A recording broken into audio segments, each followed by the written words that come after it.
नमस्कार मित्रांनो, मी डॉक्टर लड्डा आणि आज आपण मल्टीस्टेट हा विषय घेऊन परत भेटतोय। मल्टीस्टेटमध्ये खास करून ज्ञानराधा मल्टीस्टेट सुरेश कुटे यांनी मल्टीस्टेटच्या ठेवीदारांना 1 वर्ष फक्त फेसबुक आणि व्हिडिओ ऑडिओ मीटिंग याच्या रूपातूनच फक्त उल्लू बनवत राहिले। पैसे तर द्यायचे नव्हते, फक्त वेळ वाढवून घ्यायची होती, म्हणजे पुढचं सगळं करता येईल। पण तो त्यांचा प्लॅन फसला, कुटे ग्रुपचा प्लॅन फसला आणि शेवटी कुटेंना अटक झाली।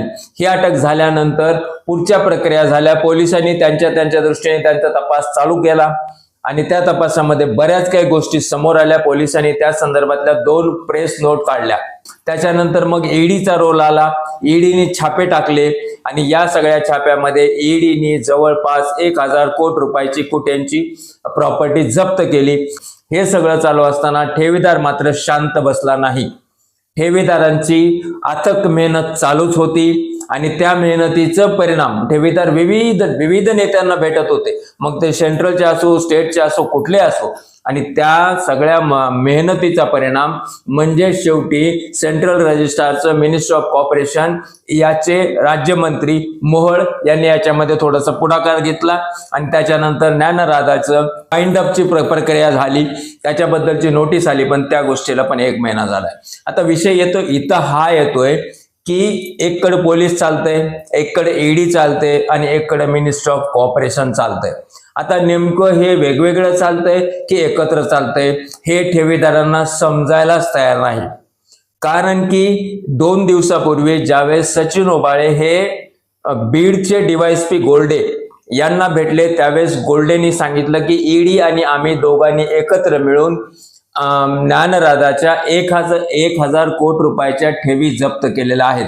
मग जर त्या 1000 कोटी रुपयाच्या ठेवी ईडी आणि तुम्ही मिळून जप्त केल्यात असं जर पोलीस म्हणत असेल, तर मग ते 8/8/2024च्या प्रेस नोट मध्ये जे पोलिसांनी लिहिलं होतं, इतके 2-3 पानाची प्रेस नोट, इतके सगळ्या प्रॉपर्टीज आहेत, त्याची किंमत एवढी, याची किंमत एवढी, आणि आम्ही काही दिवसांमध्ये त्या सील करणार आहोत। मग आतापर्यंत त्या सील केल्यात का?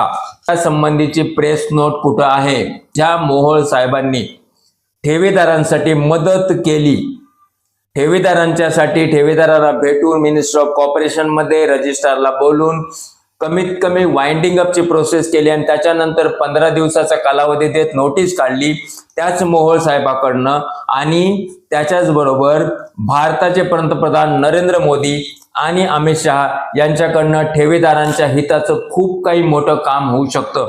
आपण माझ्या स्क्रीनवर पाहताय, त्या स्क्रीनवर पाहिलेलं जे पोर्टल आहे त्या पोर्टल बद्दलच आज मी बोलतोय। हे जे पोर्टल आहे, हे पोर्टल सहारा क्रेडिट कोऑपरेटिव्ह, त्याच्यानंतर सहारायान युनिव्हर्सल मल्टीपर्पज सोसायटी, त्याचबरोबर हमरा इंडिया क्रेडिट कोऑपरेटिव्ह सोसायटी आणि स्टार मल्टीपर्पज कोऑपरेटिव्ह सोसायटी या सगळ्यांचे ठेवीदार आणि या 4 सोसायटीनी केलेली ठेवीदारांची करोडो रुपयांची फसवणूक, म्हणजे आकडे जर बघितले तर आश्चर्य वाटन। 47,245 करोड त्याच्यात जमा करा, 18,000 करोड त्याच्यात आणखीन जमा करा, 8,470 करोड आणि त्याच्यात आणखीन जमा करा, 12,958 करोड। एवढ्या मोठ्या पैशाचा घोटाळा, एवढ्या मोठ्या पैशाचं ठेवीदारांचं म्हणजे नुकसान आणि ठेवीदारांना गंडवलं गेलं होतं या सगळ्याकडनं। त्याच्यानंतरच्या पूर्ण कायदेशीर प्रक्रिया झाल्या, ठेवीदार स्वतःच्या बाजूनी त्यांनी बाजू मांडली, कंप्लेंट्स केल्यानंतर मॅटर कोर्टात गेलं। त्याच्यानंतर हे सहारा ग्रुप हायकोर्टामध्ये गेलं, दिल्ली हायकोर्टामध्ये, त्या ठिकाणी त्यांनी परत तीच ठरलेली भूमिका, जसं की सध्या आपले कुटे मांडतायत, आम्हाला तर पैसे द्यायचेच आहेत, तशाच टाईपची भूमिका यांनी हायकोर्टामध्ये मांडली। त्याच्यानंतर मात्र इथंच थांबलं नाही, तर हे प्रकरण सुप्रीम कोर्टामध्ये गेलं। सुप्रीम कोर्टामध्ये मिनिस्टर ऑफ कॉर्पोरेशननी वेळ वाढवून मागितला की आम्हाला पैसे जमा करणं आणि त्याच्यानंतर ते ठेवीदारांना देणं, याच्यासाठी थोडासा वेळ वाढवून द्यावा। त्याबद्दलची जी कोर्ट केस आहे ती कोर्ट केस माझ्या डिस्क्रिप्शन मध्ये मी देतोय।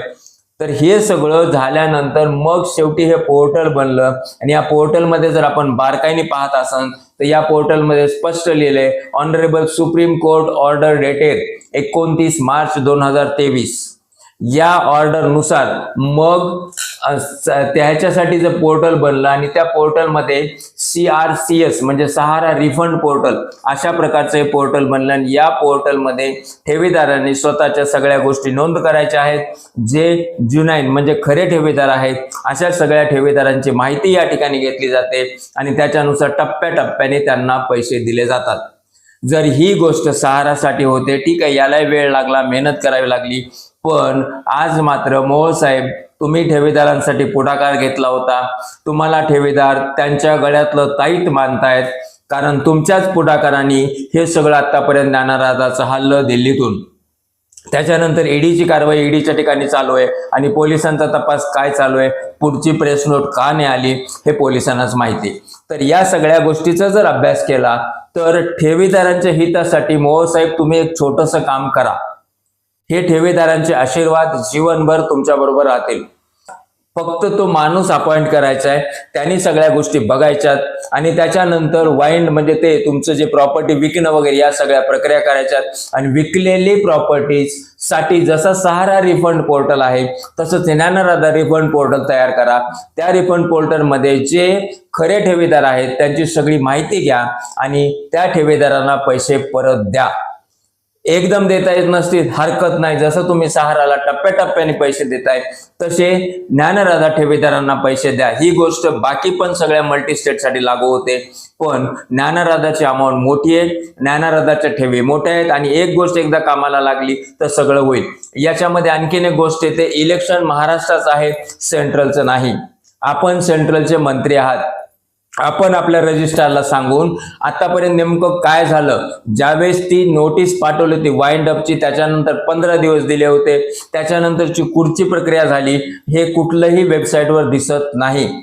त्याच्याच बरोबर ईडीनी 10 तारखेला बाकीचे जे ज्ञानराधाचे संबंधित लोक होते त्यांना शो कॉज नोटीसचं उत्तर देण्यासाठी सांगितलं होतं. मग त्या 10 तारखेपासून आज 21 तारीख आहे, मग नेमकं ईडीची पुढची काय प्रक्रिया झाली हे पण ठेवीदारांना कळणं जरुरी आहे. त्याचबरोबर ईडी निंबोरेला जाणार आहे का, ईडी सोलापूरला जाणार आहे का किंवा गेली आहे का आणि त्या ठिकाणची प्रॉपर्टी पण सीज केली आहे का, ही गोष्ट ठेवीदारांना सतवते. कारण ही गोष्ट ठेवीदारांना माहीत होणं जरुरी आहे. जो ठेवीदार स्वतःच्या हक्काचे पैसे घाम गाळून कष्ट करून जमा केलेले पैसे ज्ञानराधामध्ये त्यांचे मॅनेजर त्यांचे व्यवस्थापक यांच्या खोट्या आश्वासनाला बळी पडून जमा करतो आणि तो पैसा जर त्याला 2 वर्ष माहीतच होत नसेल, त्याच्याबद्दल त्याला काहीच कळत नसेल, तर तो ठेवीदार बिथरणं, तो ठेवीदार परेशान होणं साहजिक आहे. कारण माझ्या खिशातले 10 रुपये गेले तरी मी परेशान होणार, इथं तर लाखो रुपयाचा विषय आहे. त्याच्याच बरोबर आणखीन एक गोष्ट येते की जर बीड पोलीस सांगत असेल की कुटेचे सीए आणि त्या कुटेकडनं बोलणारे जे कोणते लोक होते त्या लोकांना पण आम्ही आरोपी करण्याच्या तयारीत आहोत किंवा सह आरोपी करण्याच्या तयारीत आहोत.